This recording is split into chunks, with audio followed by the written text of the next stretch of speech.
தூதுவளையல அரைச்சி தொண்டையில தான் நினைச்சி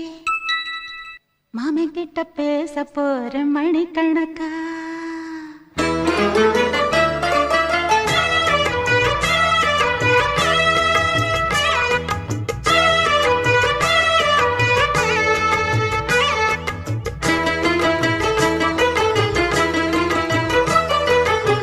தூதுவளையல அரைச்சி தொண்டையில தான் நினைச்சி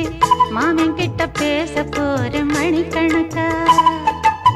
தூண்டாமணி விளக்க தூண்டி விட்டு எரிய வச்சு உன் முகத்தை பார்க்க போற நாள் கணக்கா